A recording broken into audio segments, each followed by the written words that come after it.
Do you want me to? I'll tell you who it is. Just give me a second. No, okay. I knew it. I get shy. I'm not shy. I'm fine. Right, silence. No, I'm joking. If we're ready, we're going to stomp our feet. Oh, that deep thunder. We're going to clap our hands. And we're going to lose our minds. Please welcome to the stage, Ted Milligan.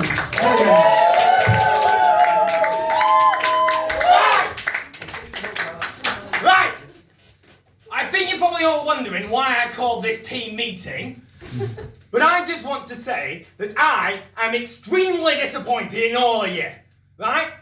The staff party last night was supposed to be a fun end-of-year celebration to talk about the great work that we at J.R. Clement had done over the past year, where we solidified ourselves as one of the UK's top 40, according to the Metro, marketing and branding services. And I thought we were having a lovely time at the Wokingham Chiquitos, but could you turn that off in a team meeting? Incredibly rude. Right? I thought we were having a lovely time at the Wokingham Chiquitos, but here we are this morning, the sorry state of us, in a Colombian prison cell. And I, for one, am gutted about that, and I'm amazed you kept your phone. But as I said, I thought we were having a great time at the Chiquitos on Berkeley Drive, and I thought I'd ordered enough nachos and jackfruit to satisfy the lot of you. And I personally was having a lovely time talking with everyone about the great work we did, like when we named that car-based portable tutorial service the Fast and the Studious. That was a great one.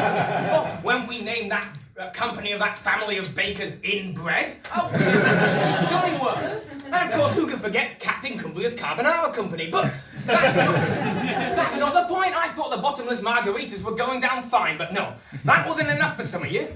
One of you had to go and order vast quantities of cocaine. Now, I don't know who it was, and quite frankly at this point, I don't care. I think enough of us have died that we are all in some way complicit.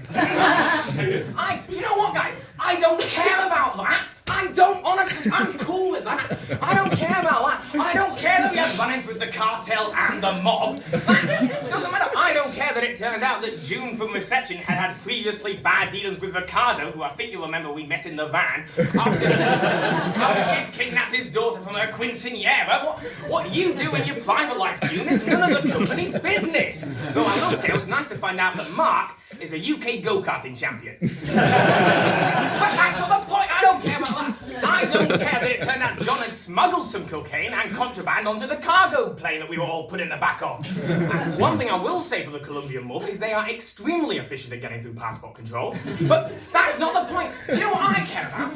I don't care. I care that we didn't work as a team. That's what I care about. Quite frankly, we deserve to be here. You know what's been going through my mind? What was the point?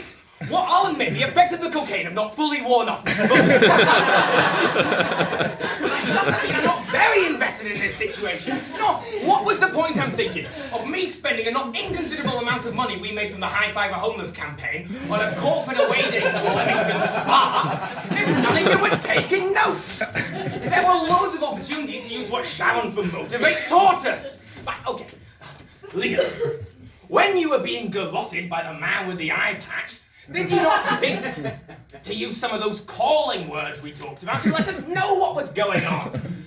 Nigel, when you were cradling the dead body of Alan from accounts, did you not think about how your tears would have a knock-on motivational effect on the rest of the group? The only person I'm happy with is Sue, whose decision to quite rightly call for help when she was shot in the leg showed real class and dignity. Come on, guys, let's spitball, let's think, how are we going to get out of this? What can we do? There's loads we can do, guys. Ian, you have GCSE Spanish to an A-star standard. Why? You should be all over this like a pigeon on a pavement. A great opportunity to use your language skills to ask our captors for some bandages and any water. Holly, you have D of E bronze. Well, they were great chance to use your survival skills to bandage up Niall's gaping chest wound. Again, the only person I'm happy with is Sue, who very smartly used her bee-taking cookery to make a lovely stew out of what was left of Janet's carcass. Right, come on, guys, let's talk. So, I'm willing to sacrifice what is left of the blood in my left arm. Come on, guys, I'll write on this wall, let's only speak when you got a 7 kneecap. What was that? What? No, this does not count as a holiday day. What? What's that? Yeah, check it over. No, I don't have any more cocaine, and quite frankly, I think that's the wrong thing to be asking at this point. What's that, Sue? Brilliant! Thank you, Sue. What's that? Why, yeah, brilliant! You can use your HR skills from conflict resolution. That's just the stuff. Come on, guys, and hey, why don't you translate, and then this'll all work out. Guys, remember, there's no I in team, but there's a we in we need to get out of here. That's the first character.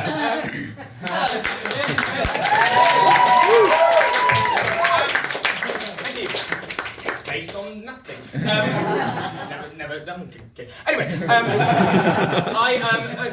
got one more character. Just a bit of backstory.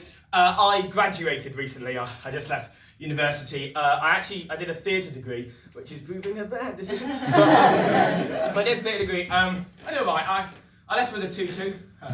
But I had to give it back to the costume department, so I didn't really make it. I enjoyed doing theatre, but obviously it came to the end and we had to graduate. I'll tell you another thing I liked about theatre. We had a chat about puppetry once. You guys know puppets. And puppets, we talked about puppets, and there's a guy called Lorca who thought that puppets were better to work with than actors. He had this whole theory. And apparently the reason is that puppets don't sexually harass women. So, well done, Kermit.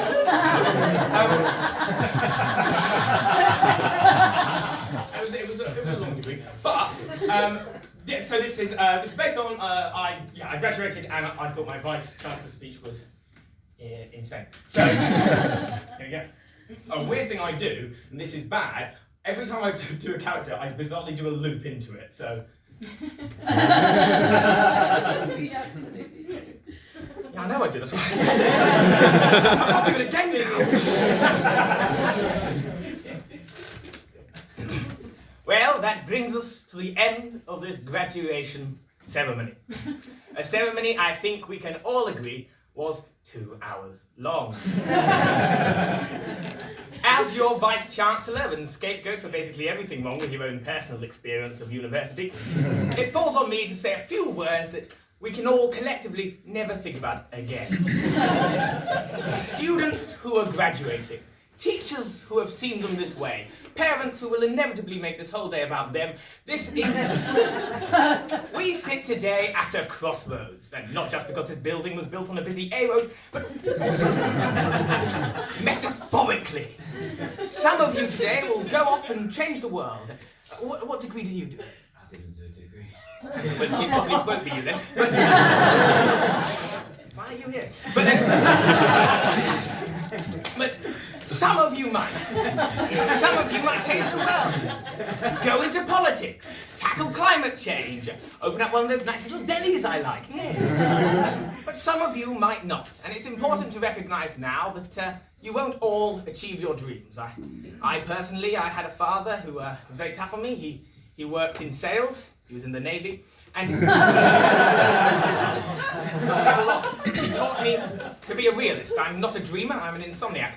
And I want to share this with you all now.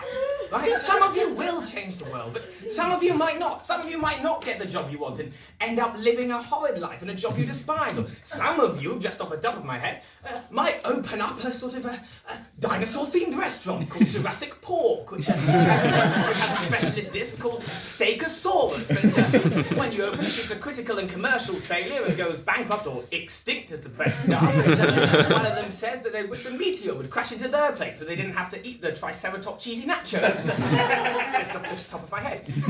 Much like what happened to my friend Deborah. So, don't worry about that.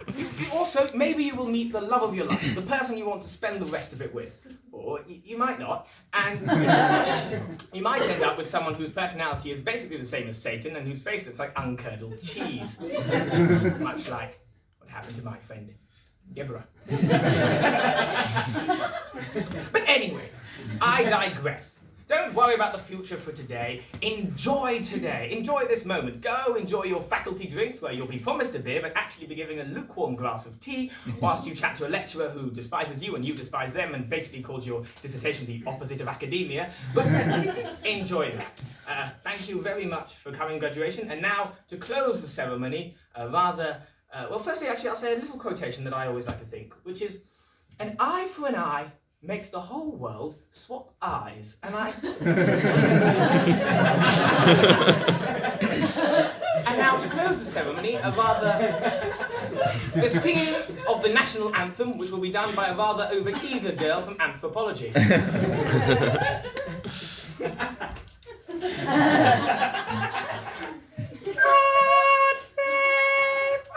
Okay, I'm going to stop there. That's what I said. Thank you very much.